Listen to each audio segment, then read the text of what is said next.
अस्सलाम वालेकुम। Welcome to M रात। दोस्तों, दो टॉपिक्स पर बात करने जा रहे हैं।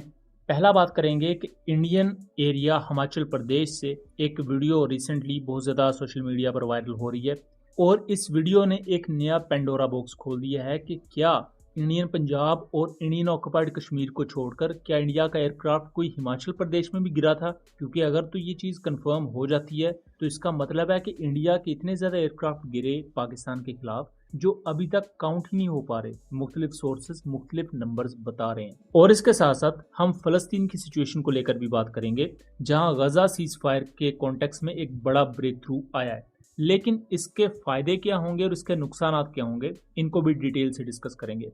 सबसे पहले टॉपिक की तरफ आ जाए तो आपने इंडियन साइड पर बहुत सी इस तरह की फेक न्यूज़ देख ली होंगी कि उन्होंने पाकिस्तान के 6-7 एयरक्राफ्ट गिरा दिए हैं। उनके एयर चीफ ने भी ये बात कही, लेकिन इंटरनेशनल मीडिया पर उसको कोई भी भाव नहीं मिला क्योंकि इंडिया की तरफ से कोई भी सबूत पेश नहीं किया गया है। इसी वजह से पूरी दुनिया यही क्लेम कर रही है कि अगर किसी मुल्क के फाइटर जेट्स गिरे इस कॉन्फ्लिक्ट में तो वो इंडिया था। पाकिस्तान क्लेम करता है कि इंडिया के 6 से 7 के दरमियान एयरक्राफ्ट शॉट डाउन हुए और इनके अलावा एक यूएवी यानी कि अनमैन्ड एरियल व्हीकल भी था।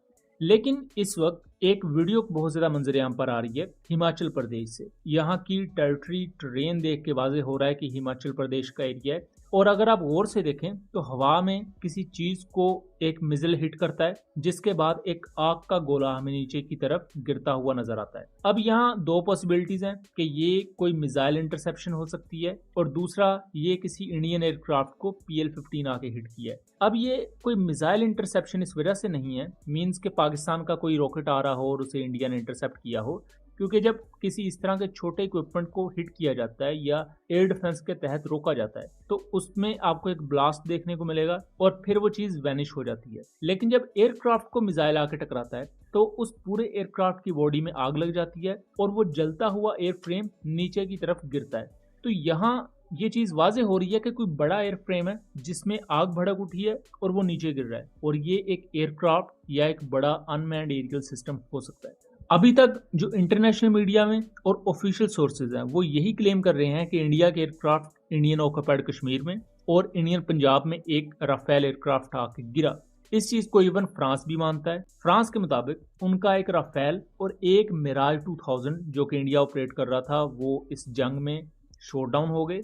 जबकि जो पाकिस्तान के क्लेम है 3 राफेल को लेकर, उसके बारे में फ्रांस का कहना है कि वो बाकी 2 राफेल एयरक्राफ्ट के बारे में इन्वेस्टिगेट कर रहे हैं और ये इन्वेस्टिगेशन चलती रहेगी क्योंकि फ्रांस को भी एक फेस सेविंग तो चाहिए। दूसरी तरफ इंडिया के पास इस वक्त कोई सबूत नहीं है और इंडियन साइड पर रोना पीटना यही किया जा रहा है कि हमने पाकिस्तानी एयर बेसिस तबाह कर दी और पाकिस्तान की एयर बेसिस अब नकारा है। लेकिन अब सब जानते हैं कि रिसेंटली ईरानियन प्रेसिडेंट भी जब आए हुए थे तो वो नूर खान बेस पर आके उन्होंने लैंड किया और करंटली भी पाकिस्तान की जितनी भी एयर बेसिस हैं वो कम्प्लीटली ऑपरेशनल है।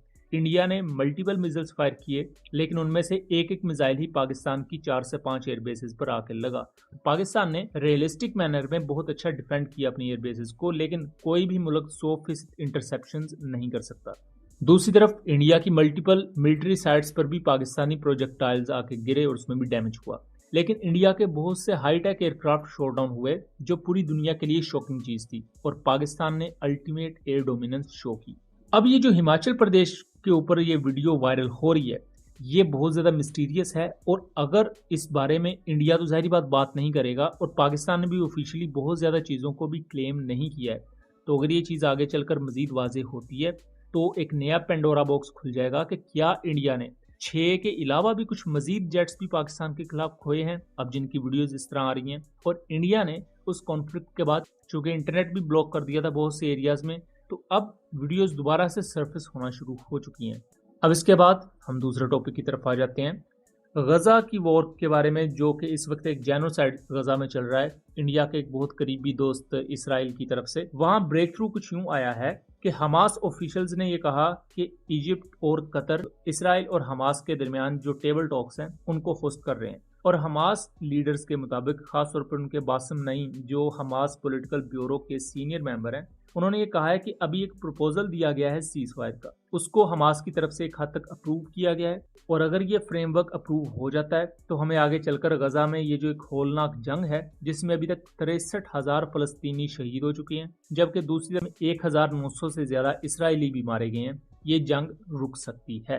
जबकि दूसरी तरफ 2 इजरायली ऑफिशियल्स ने CNN को ये बताया है कि हमास की तरफ से ये रिस्पॉन्स उन्हें मिला है लेकिन करंटली उनकी गवर्नमेंट की तरफ से कोई पॉलिसी चेंज नहीं आई। इजरायली गवर्नमेंट इस वक्त ये चाहती है कि गजा को कम्प्लीटली अपने कब्जे में लिया जाए और गजा के लोगों को वहां से बेदखल कर दिया जाए किसी और सरजमीन पर। गजा के लोग इस कॉन्टेक्स्ट में ना तैयार हैं और ना ही दुनिया में कोई भी मुल्क इस चीज की सपोर्ट कर रहा है कि गजा के लोगों को गजा से निकाल दिया जाए।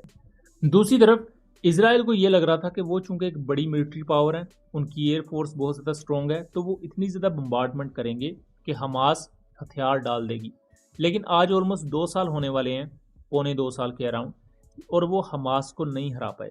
यही वो वजह है कि इसराइल के अंदर भी इस वक्त बहुत ज़्यादा एहतजाज हो रहे हैं क्योंकि मल्टीपल होस्टेजेस भी हमास के पास हैं और हमास को वो पिछले 2 सालों में नहीं हरा पाए। लेकिन इस जंग की वजह से इजरायली इकोनॉमी भी बहुत ज़्यादा सफ़र कर रही है और इसराइल के अंदर भी इस वक्त बहुत ज़्यादा डिप्रेशन है और पूरी दुनिया में तो थू थू हो ही रही है। लेकिन नेतन्याहू इस पूरी जंग को तवील इस वजह से भी करना चाहता है बिकॉज उसे पता है कि जितनी लंबी ये जंग चलेगी उतना ही लंबा उसका इक़्तिदार भी बढ़ेगा और जब तक जंग चलती रहेगी कोई उसे ये नहीं कहेगा कि प्राइम मिनिस्टरशिप की कुर्सी से जरा नीचे आ जाओ, और जैसे ही सीज फायर होगा उसे PM की कुर्सी से उतार दिया जाएगा। इसराइल ये चाहता है कि हमास हथियार डाल दे और तमाम हॉस्टेजेस को इसराइल के हवाले कर दे, लेकिन हमास को भी ये चीज़ पता है कि जिस दिन उन्होंने हथियार डाल दिए और हॉस्टेजेस इसराइल को दे दिए, इसराइल इस जंग का एक और होलनाक मंजर उनके सामने खोल देगा और ये चीज़ भी अब नविश्ता दीवार है। दूसरी तरफ यहाँ निगोशिएशन जारी हैं, लेकिन अहम चीज़ ये होगी कि इस वक्त जो बड़ी पावर्स हैं जिनमें US है, अब US के अलावा भी कुछ बड़ी पावर्स इसमें कूदें जैसे रशिया या चाइना है और यहाँ इसराइल को प्रेशराइज किया जाए कि वो ये सारी जो नस्लकुशी कर रहे हैं वहाँ पर उसे रोके, क्योंकि अगर ये नहीं रुकती तो मिडल ईस्ट का ये क्राइसिस कभी ख़त्म नहीं होगा। तो इस वक्त सिर्फ एक ही आपके पास ऑप्शन है कि ये मुस्लिम कंट्रीज़ आपसी इख्तिलाफात भुलाकर किसी एक प्लेटफॉर्म पर इकट्ठा हों और वहाँ प्रैक्टिकली कुछ करें, रादर के OIC की तरह जहाँ स्टेटमेंट जारी कर दी जाती है और फिर ख्वाब खरगोश की नींद में सब सो जाते हैं। सो दोस्तों, ये था एक एनालिसिस। उम्मीद करता हूँ चीज़ें क्लियर रही होंगी। वीडियो पसंद आई हो तो इसे ज़्यादा से ज़्यादा शेयर कीजिएगा ताकि इस तरह की मज़ीद इन्फॉर्मेटिव वीडियोज़ हम आपके लिए लेकर आ सकें। मिलेंगे अगली वीडियो में, तब तक के लिए अल्लाह हाफिज़।